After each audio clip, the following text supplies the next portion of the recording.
ఈరోజు చివరి రోజు దీక్ష.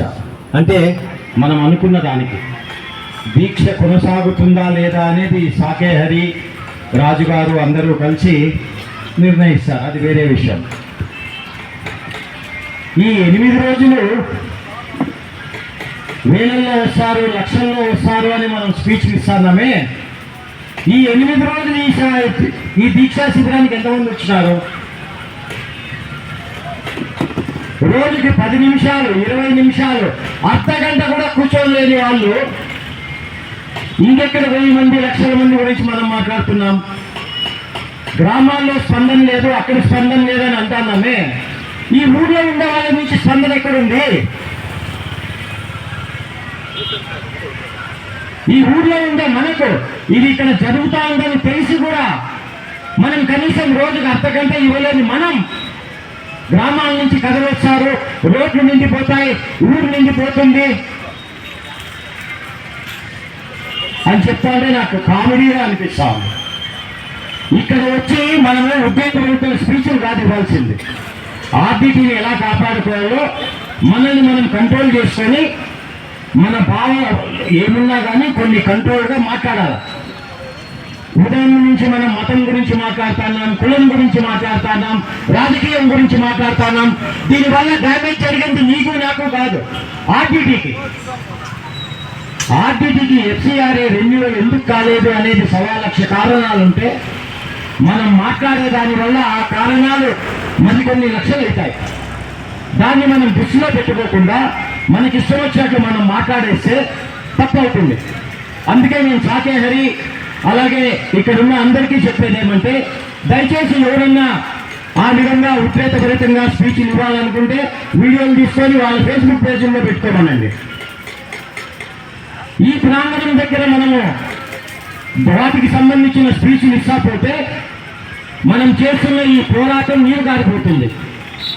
సో దయచేసి నా మనవి, మనం ఏం మాట్లాడినా అది ఆర్డిటీకి 1% కూడా చెడు చెరగకూడదు అనేది మనం మనసులో పెట్టుకొని, మీ మనసులో ఏమున్నా, ఎంత బాధున్నా, ఎంత కోపమున్నా కాసేపు దిగమింగుకొని మాట్లాడితే బాగుంటుంది. నా మనవి అది, మనం కంట్రోల్ చేయలేము. సో అదేవిధంగా అసలు ఈ టెక్నికల్ ఇష్యూ ఎందుకు వచ్చింది, ఎన్ని రోజుల్లో అవుతుంది? సరే రాజకీయ నాయకులు చేస్తారా, వాళ్ళు చేస్తారా, వీళ్ళు చేస్తారా, పక్కన పెట్టండి. మనం ఏం చేయాలో మనం మాట్లాడుకుందాం. అన్న ఇందాక మంచిది, కరపత్రాలు యుద్ధం చేయాలన్నాడు. సో ఈ సభాముఖంగా నేను అన్నకి చేతులు జోడించి ప్రార్థిస్తాను.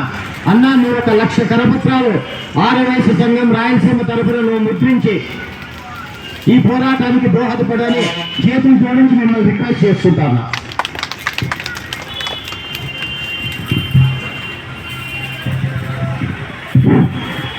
ఖచ్చితంగా ప్రయత్నం చేస్తాను. ఉద్యమాలలో ప్రయత్నాలు సరిపో. ఆ 1,00,000 కరపత్రాలు నేను కొట్టిస్తా, ఎక్కడ పంచాలో చెప్పండి. ఉద్యమాల్లో ప్రయత్నాలు చూసాము, పనికిరావు. అందుకే నేను చెప్పింది మనం ఆవేశంగా మాట్లాడడం ఈజీ, చేసి చూపించడం కష్టం. ప్రతిరోజు ఉదయం 10 గంటలకి ఆటో ఎక్కి నీళ్ళ బాటల్లో అవి ఇవి తీసుకొని ప్రతిరోజు వచ్చే వ్యక్తిని నేను. నా పనులన్నీ పక్కన పెట్టి గత 14 రోజులుగా నా పనులన్నీ పక్కన పెట్టి కేవలం ఆర్డిటీ అని జపిస్తున్న వ్యక్తిని నేను ఆర్డిటీ నుండి నేనేం లబ్ధి పొందలే. లేకపోతే నాకేదో ఆర్డిటీ ఒక దండేసి ఏదో విగ్రహం పెడుతుందని కాదు. ఆర్డిటీ లాంటి సంస్థ ఉంటే కొన్ని లక్షల మంది జీవితాలు బతుకుతాయనే ఒక దీంతో ఆ లక్షల మంది జీవితాన్ని నాలాంటి వాడు మార్చలేడు. కాబట్టి ఆర్డిటీ లాంటి సంస్థ ఇక్కడ ఉండాలి. కాబట్టి నా పనులన్నీ పక్కన పెట్టి ఇక్కడికి వస్తున్నా. నాకు టైంపాస్ కాకో లేకపోతే వేరే పనులు లేకో కాదు. నా సోషల్ మీడియా పేజ్లో వివిధ సమస్యలు రాస్తూ ఉంటా. కానీ గత 2 వారాలుగా మీరు తీసుకుంటే 90% పోస్టులు కేవలం ఆర్డిటీ కథనాలే పెట్టా. దానివల్ల వ్యూస్ వస్తాయనో లేకపోతే అది కాదు. ఈ గత 2 వారాలుగా ఎంతో మందిని చిత్రం చేస్తున్నా. సో దయచేసి ఈ ఉద్యమాన్ని, వెనల్ గారిని, ఆర్డిటీని ఒక మతానికో, ఒక కులానికో, ఒక రాజకీయ పార్టీకో లిమిట్ చేయొద్దండి దయచేసి. చాలా మంది మతపరమైన ఇవి మాట్లాడినారు. నేను స్వచ్ఛమైన హిందువుని గర్వంగా చెప్పుకుంటా, కానీ ఆర్డిటి కోసం నిలబడతా. అదే దమ్ము ధైర్యంతో ఆర్డిటి కోసం ఎవరినైనా ఎదిరిస్తా. అంతేగాని ఆర్డిటి చేసిన సేవలు మనము కులానికో మతానికో రాజకీయానికో అంటగడితే వాళ్ళు చేసిన 55 సంవత్సరాల యజ్ఞాన్ని, ఆ యజ్ఞంలో మనం నీళ్లు పోసిన వాళ్ళం అవుతాం. దయచేసి నా మనవి అది. సో మీరు ఎవరైనా సరే నిజంగా ఈ ఉద్యమాన్ని ముందుకు తీసుకువెళ్ళాలా అంటే ఇక్కడ వచ్చి పని చేయాలి, ఇక్కడ వచ్చి మాట్లాడాలి, ఇక్కడ చెప్పింది చేసి చూపించాలి. అప్పుడు గ్రామాల నుంచైనా ఎక్కడి నుంచైనా ప్రజలు కదులుతారు. మనం చెబుతున్నది ఒకటి, చేస్తున్నది ఒకటి కదా. ఏ విధంగా కదులుతారు? కనీసం గ్రామాల్లో వాళ్ళ ప్రాంతాల్లో కొమ్ముక్కున్న ర్యాలీలు వాళ్ళ అనంతపురం దాకా వచ్చే వెసులుబాటు లేదు కాబట్టి, పనులన్నీ వదులుకొని రాలేరు కాబట్టి, పేదలు కాబట్టి వాళ్ళు అక్కడక్కడే ఉద్యమాలు చేసుకుంటున్నారు చిన్న చిన్నది. కానీ ఇందాక మచ్చ అన్నట్లు వేల మంది లక్షల మంది వస్తే కానీ ఈ ఉద్యమాలలో కదలిక ఉండదు. ఆ ఉద్యమంలో కదలిక రావాలా అంటే మొదట మనం రావాలి ఇక్కడికి. మన పనులన్నీ పక్కన పెట్టి ఆర్డిటి కన్నా నాకు తెలిసి అనంతపురం జిల్లాలో ఇంపార్టెంట్ పనులు ఏమి ఉండవు ప్రస్తుతానికి. ఎందుకంటే నా పని అయితే నా కుటుంబానికి మాత్రమే లాభం. అదే ఆర్డిటి పని కోసం నేను 1 నెల 2 నెలలో 3 నెలలో కష్టపడితే అది కొన్ని లక్షల మందికి ఉపయోగపడుతుంది. సో మన పనులన్నీ పక్కన పెట్టేయచ్చు, నో ప్రాబ్లం.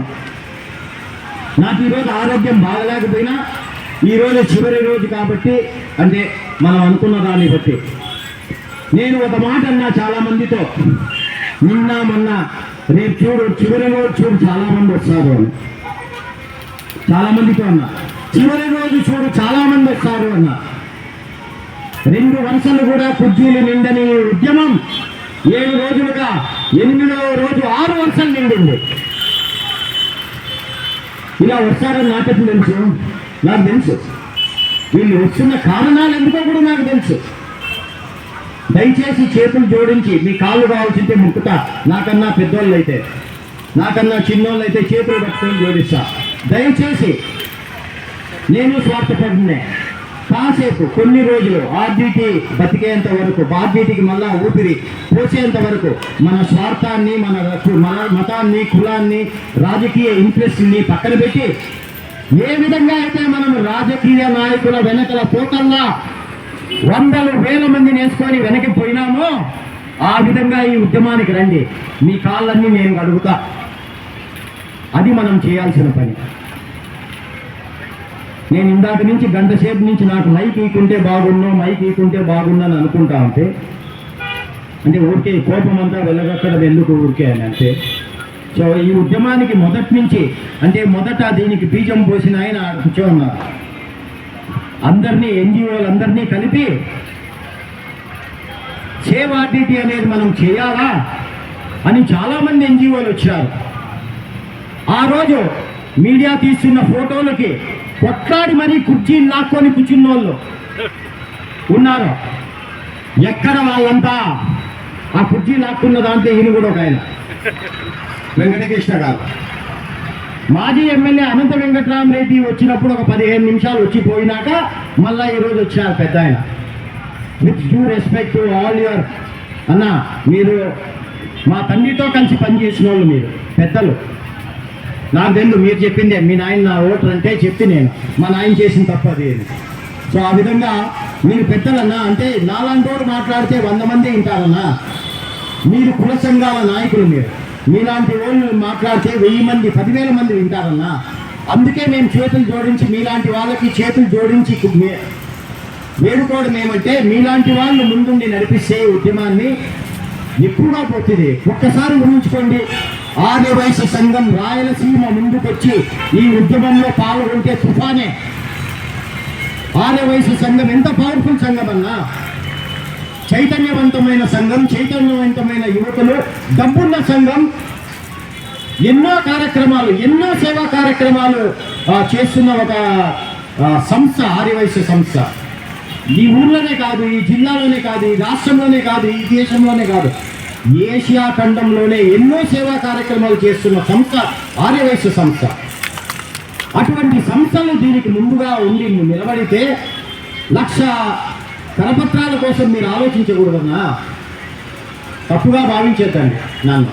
మీ తమ్ముడుగా కోపంతో బాధతో మీలాంటి వాళ్ళు ముందు పడ్డం లేదన్న ఆవేదన, అంతే, అంతకుమించి లేదు. ఇది నా ఇంట్లో పెళ్ళో లేకపోతే నా ఇంట్లో కార్యమో కాదు కదన్నా. ఇది మనం ఊరు బతికించుకోవాలంటే మనం ఆర్బిటీని బతికించుకోవాలి. 1,00,000 మందికి సాయం పడే స్తోమత నీకు లేదు, నాకు లేదు. అది కేవలం ఆర్బిటీతోనే సాధ్యం అవుతుంది. కాబట్టి ఆర్బిటీకి మనకు ఈరోజు ఇబ్బందుల్లో ఉంది కాబట్టి మనం ఆర్బిటీకి మనకు చేసినందుకు సాయం మనం చేయగలిగితే, సాయం కూడా కాదు బాధ్యత చేసి ఆర్బిటీని బతికించుకోగలిగితే, నేను ప్రతిరోజు చూస్తుంటా సాటేహరి వచ్చి ఉండిపోతుంటాడు. ఇందాక ఆయన కృష్ణుడు పెద్ద ఆయన వచ్చిండే, ఆయన 3వ రోజు రావడం. అదేవిధంగా వికలాంగులు ఆ స్కూటర్ ఆయన ఎక్కడున్నాడు, ప్రతిరోజు వస్తాడు ఆయన. అవ్వ రామక్కనా? రామక్క ఏం పట్టింది రామక్కకి? రామక్కకి ఏం పట్టింది? ప్రతిరోజు వచ్చి ఉద్యమంలో కూర్చొని ఎండకి పోతుంది అమ్మ. అట్లా చాలా మంది వచ్చిపోతారు. అన్న ఇగో అన్న నా లైన్ అన్న. అట్లా ప్రతిరోజు అన్న వచ్చి కొన్ని రోజులు అన్న వచ్చిన తర్వాత నేను వస్తా, లేకపోతే నేను వచ్చిన తర్వాత అన్న వస్తాడు. చూసిన వెంటనే ఇట్లా అంటాడు అన్న నాకు, నీకు నిజంగా పాదాభివందనాలు. ఇట్లాంటి వాళ్ళు కదా ఈ ఉద్యమానికి కావాల్సింది. మాటలు చెప్పి ఫోటోలు తీసుకొని పోయే వాళ్ళు కాదు కదా.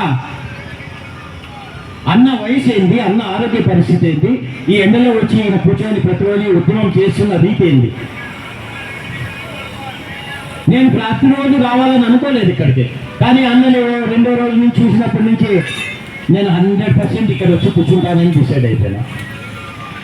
నాకు ఎన్ని పనులున్నా, నా ఆరోగ్య సమస్యలు ఎన్నున్నా, నాకు వేడి పడదు, విపరీతంగా హీట్ బాయిల్స్ వచ్చేస్తాయి. అయినా కానీ నేను వచ్చి కూర్చుంటా. సో దయచేసి నా మనవి, మీరందరూ పెద్దలు, దశాబ్దాల పాటు ఈ నగరానికి ఈ జిల్లాకి సేవ చేసిన మహానుభావులు మీరంతా. దయచేసి ఈ ఉద్యమం ఒక్కటి, ఈ ఉద్యమానికి మాత్రం ఊపిరి పోయండి. ఆర్డీటీని దయచేసి బతికించండి. దీని తర్వాత మీరు ఏం చేసినా చేయకపోయినా ఏం ఫర్క్ పడదు, ఎందుకంటే ఆర్డీటీ చూసుకుంటుంది జిల్లాని. సో దయచేసి నా మనవి, చేతులు జోడించి శిరస్సు వంచి మీ అందరికీ నేనేమన్నా తప్పుగా కొంచెం ఆవేశంగా మాట్లాడింటే నన్ను పెద్ద మనసులో క్షమిస్తారని భావిస్తూ, నాకు అవకాశం ఇచ్చిండకూడదు, అయినా ఇచ్చిన అందరికీ థ్యాంక్స్.